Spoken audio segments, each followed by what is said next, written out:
बिस्मिल्लाहिर्रहमानिर्रहीम। अस्सलाम वालेकुम। मैं हूं सलमान हैदर। दुआए परवरदिगार से कि उसने आपको और आपके अहले खाना को अपनी हिफ्ज़ व अमान में रखा हो। व्लॉग की सबसे टॉप स्टोरी जी, कतर पे हमला किया है और इसराइल ने एयर स्ट्राइक किया है। और जिस जगह पे किया वो तो अपनी जगह पर एक बात है, लेकिन ये याद रखिएगा उस कतर पे हमला किया है जो बाकायदा तौर पर मीडिएटर का किरदार अदा कर रहा है हमास और इसराइल के बीच में। और किसकी जेर सरपरस्ती? अमरीका की जेर सरपरस्ती। ये वो कतर है जिसके ऊपर हमला किया। ये वो कतर है जिसका एयर डिफेंस सिस्टम अमरीका के पास है, वो रोक नहीं सका। कुछ बहुत बड़ी हैपनिंग्स हुई हैं इस वक्त, उससे मुतलिक अपडेट करना। लेकिन पाकिस्तान की पहले लोकल पॉलिटिक्स पर बात करेंगे। लोकल पॉलिटिक्स में इस वक्त अलीमा खान साहबा आज पहुंची अपनी बहनों के हमरा। उसको सबसे पहले मैं आपके साथ डिस्कस करूं। पुल गज बज के पहुंची। आज सारी वजूहात, तमाम चीज़ें उन्होंने बताई। मुझ पर अंडा क्यों मारा गया, तैयब बलोच साहब की असल हकीकत भी उन्होंने बताई कि वो है कौन, क्या है, कहाँ से प्लेस हुआ है, क्या चीज़ें नहीं, तमाम चीज़ें आगा की। और यही वजह थी कि आज पाकिस्तान तहरीक इंसाफ के कारकुनों की एक बहुत बड़ी तादाद मौजूद थी। शुक्र करें कोई बड़ी चपकश आपस के अंदर नहीं हुई, लेकिन हाँ कुछ ऐसे वाक़यात ज़रूर है, मैं आगे चल के आपको बता दूँ। हाँ ये ज़रूर है कि आज पाकिस्तान पंजाब असम्बली की जितनी भी क़यादत थी, जितने भी MPs थे, वो तमाम के तमाम वन टू ऑल तमाम के तमाम अलीमा खान साहबा के साथ उधर मौजूद थे। तो अलीमा खान साहबा ने कहा ये प्लान बना रहे थे बेसिकली कि हमें अंडा इसलिए मरवाया गया कि इमरान खान ने अपनी ट्वीट में आसिम मुनीर साहब का नाम इस्तेमाल किया था कि जब वो मेरे दोनों बच्चों को उठाया गया था, ये उन्होंने बताया।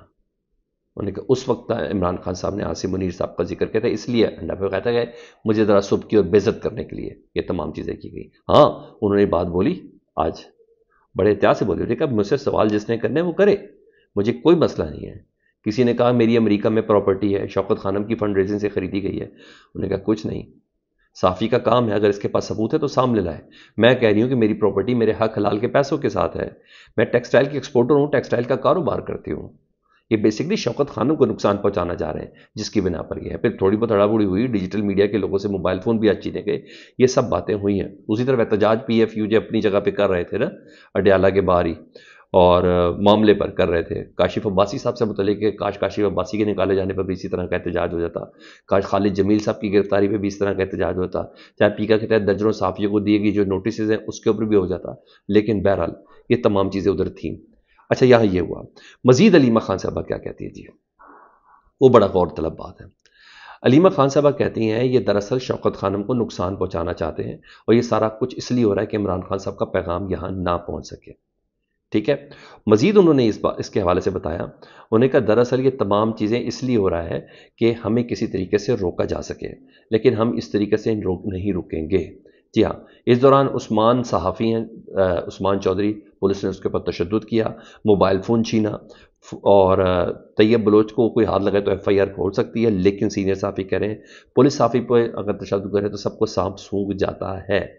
ठीक है, लेकिन उससे पहले एक सीन क्रिएट करने की पूरी कोशिश की गई थी अलीमा खान, अज़मा खान और नौरीन खान ने। लेकिन सोशल मीडिया की ये ताकत थी कि पाकिस्तान तहरीक इंसाफ के कारकुन की एक बड़ी तादाद, पंजाब असम्बली के MPs की एक बड़ी तादाद, एक अच्छा खासा पुलिस इस तरह नहीं कर सकती थी। नारेबाजी हुई, आमने सामने हुए, हालात कशीदा हुए, ये तमाम के तमाम हुए ज़रूर है।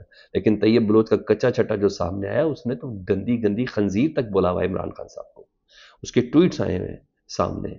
तो सर कम से कम ये बात पता चलेगी कि एक बंदा माइंड सेट के साथ है। जी हाँ, जानबूझ के इस सारे मामलात को, सारी सूरत हाल को ख़राब करने के लिए बंदा उधर मौजूद है, और इसके अलावा कोई वजह नहीं है, कोई वजह नहीं है सर जिसकी बिना पर है। अलीमा खान साहब ने कहा मैं मीडिया वालों से हमेशा माँ की मानद पेश आती हूँ, मीडिया ने कभी मेरे साथ बदतमीज़ी नहीं की। मगर जो शख्स कल आए तैयब बलोच, वो बदकिरदार और बद इखलाक था, जिसे मैं हर किस सहाफ़ी नहीं मानती, उसने मेरे साथ बदतमीज़ी की है। उन्हें कह रही बात इस्टेब्लिशमेंट की, तो इस्टेब्लिशमेंट को इमरान खान के पैगाम का इतना खौफ है कि बदहवासी में बनाए गए प्लान्स मुकम्मल तौर पर फ्लॉप होते जा रहे हैं। इश्तिहाल अंगेज़ी की कोशिश नाकाम, और आज अडयाला के बाहर पहले से कई गुना ज़्यादा कारकुन मेरे साथ मौजूद थे इधर। उन्होंने कहा मुझसे बात करते हैं कि सियासी तौर पर है ना, मैं सियासी सवाल करने तो सियासीदान लोगों से करें, लेकिन ये मैं आपको बता दूं इन लोगों ने अंडा इसलिए मारा ताकि लोगों को इश्तिहाल दिला सके। उसी तरह जिस तरह 9 मई को इमरान खान साहब को गिरफ्तार किया गया था लोगों को इश्तिहाल दिलाने के लिए, ये सारा खौफ इमरान खान के पैगाम का है जिसकी बिना पर यह सब हो रहा है। ये तमाम चीज़ें बहरहाल अलीमा खान साहब ने बोली। अब ज़रा आ जाऊँ मैं उन ख़बरों के हवाले से। एक तो आपको पता है आज नेपाल में क्या हुआ है, वो सूरत हाल नेक्स्ट लेवल पर आगे चली गई है सर। वज़ीर आज़म इस्तीफ़ा दिया, क्योंकि ये बेसिकली इंडियन नवाज़ है ना, भारत नवाज़ हुकूमत है नेपाल में, اور کھٹمنڈو کی سڑکوں پر اس وقت نوجوانوں کا راج ہے اور کہیں حکمرانوں کو چھپنے کی جگہ نہیں مل رہی. سوشل میڈیا پر پابندی اور کرپشن کے حوالے سے یہ تمام چیزیں جو کے پی شرما ہے جو وزیر اعظم اس کو بھاری پڑی ہے. اور جینزی وہ جی 1997 سے 2012 کے درمیان جو بچے پیدا ہوئے ہیں انہوں نے یہ سب کام کیا جی. جی ہاں، وزیر داخلہ وزیر صحت میں وزراء کے استعفے اور پھر جو سڑکوں پہ جس طریقے سے ان کو مار پیٹ ہوئی ہے، اللہ اکبر، یہ ساری چیزیں ہیں. اور بالکل کھٹمنڈو کی وہی مناظر تھے جو 5 اگست 2024 کو ڈھاکہ کے تھے، بنگلہ دیش کے، سیم وہی چیزیں تھیں. وزیر خزانہ بھاگ رہے ہیں، فلائنگ ککیں ان کو لگ رہی ہیں، ساری ویڈیوز ہیں سر. پھر نیپالی میڈیا کے مطابق کچھ وزراء کو ہیلی کاپٹروں کے ذریعے محفوظ مقام پر منتقل کیا گیا ہے. اور کھٹمنڈو پوسٹ نے بتایا ہے کہ کابینہ کے وزراء کو مظاہرین کے قہر سے بچانے کے لیے ہیلی کاپٹر کے ذریعے منتقل کیا گیا. یہ تمام چیزیں ہوئی، کئی گاڑیاں جلائے ڈالی ہیں، نیپالی صدر کے گھر کو آگ لگائی ہے، اور ایسی ویڈیوز ہیں سامنے، صدر کے گھر میں گھستے ہوئے بھی دکھایا گیا ہے. وزیر اعظم پشپا کمل دہل اور پراچندا سابق وزیر اعظم، ان کے گھر تک کو اور سیاسی جماعتوں کے ہیڈ کوارٹرز کو بھی نشانہ بنایا گیا ہے. اور تو اور ان کا جو میڈیا کا ہیڈ کوارٹر ہے، جی ہاں، پریس کلب ان کا کہتے ہیں، اس تو انہوں نے کہا میڈیا والے بھی فارغ ہیں، یہ سب ان کے ساتھ ملے ہیں. یہ ساری پوزیشن ہے جی. اور اس کے علاوہ اب تک 21 افراد کی ہلاکت کی تصدیق ہو چکی. تو تمام کی تمام طاقت جو اس وقت ہے نا، وہ مظاہرین جس کو جینزی کہتے ہیں، 2017 سے 2012 کے درمیان پیدا والے، ان کے ہاتھ میں اس وقت موجود ہے جی. اور یہ اس طریقے سے سفر لے کے چل رہا ہے. تو بہرحال یہ میرا خیال ہے بھارت کے لیے بھی کہیں نہ کہیں ہے، ہمسائے ممالک کے لیے ہے کہ آپ کی ایک پروکسی بنگلہ دیش میں یہ حل ہوا، دوسرا نیپال میں یہ حل ہوا. اب آپ اپنی تیاری پکڑیں. بیسیکلی سمجھنے والوں کے لیے بہت سے اشارے کافی ہے. یہ بچے جو ہیں اکٹھے ہو گئے تو انہوں نے یہ کر ڈالا ہے، اس وقت یہ انہوں نے کر ڈالا ہے. اب خبر دوں میں ذرا اسرائیل کے حوالے سے. خبر یہ کہ اسرائیل نے قطر کے دارالحکومت دوحہ میں حماس کی قیادت پر فضائی حملہ کیا ہے. پھر بول رہا ہوں، یہ وہ قطر ہے جو میڈیٹر کا کردار ادا کر رہا تھا، بڑا اسٹیٹسمین کا مظاہرہ کر رہا تھا. اس قطر کے اندر بھی وہ کہتے ہیں نا، غریب کا بال سمجھ کے جو مرضی آ جائے. تو آج بتا دیا اسرائیل نے کہ ہمارے لیے کوئی چیز مسئلہ نہیں ہے، کوئی نارمز، کوئی ریسٹرکشنز، کوئی سفارتی تعلق، کسی قسم کا کوئی ہمارا مسئلہ نہیں. چاہے ابراہیم ایکارڈ ہم نے گھسنا ہے تو گھسنا ہے جی. خبریں اس حوالے سے بڑی خطرناک ہیں. حالانکہ یہ قطر جس سے متعلق کہا جا رہا ہے کہ یہ طالبان، حماس وغیرہ جیسی تنظیموں کی قیادت کو اپنے ہاں رکھ کر گلوبل میڈیٹر کے طور پر پروجیکٹ کر رہا تھا. لیکن اب قطر اور عرب ممالک کیا کرتے ہیں، ابھی تک کوئی ریئیکشن سامنے نہیں آئی. یہ کہیں گے آج کے بعد کیا تو ہم چھوڑیں گے نہیں، اور زیادہ کیا کر سکتے ہیں، امہ کی ماں ہی مری ہوئی ہے تو اس سے زیادہ یہ لوگ کیا کریں گے. لیکن بہرحال یہ تقلیدی چیزیں ہیں. بریکنگ یہ ہے کہ حماس سینئر آفیشلز جو ہیں انہوں نے الجزیرہ کو بتایا کہ the Hamas leadership delegation led by doctor Khalil al Hayya survived the Israel assassination attempt in Doha.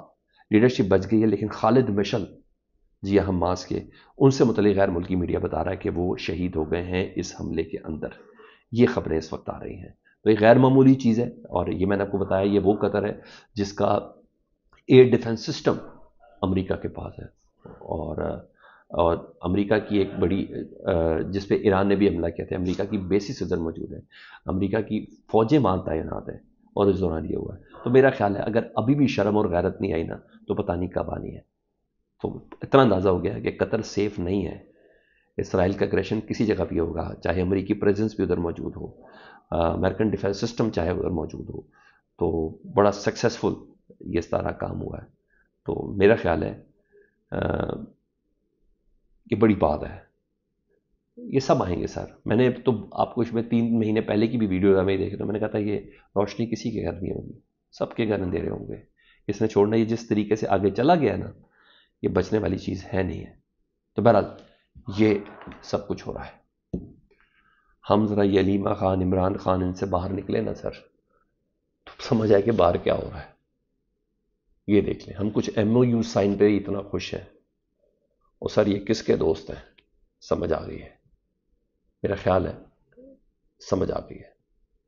Feed back سے متعلق ضرور آگاہ کریں. اپنا بہت خیال رکھیں. اللہم صلی علی محمد و آل محمد.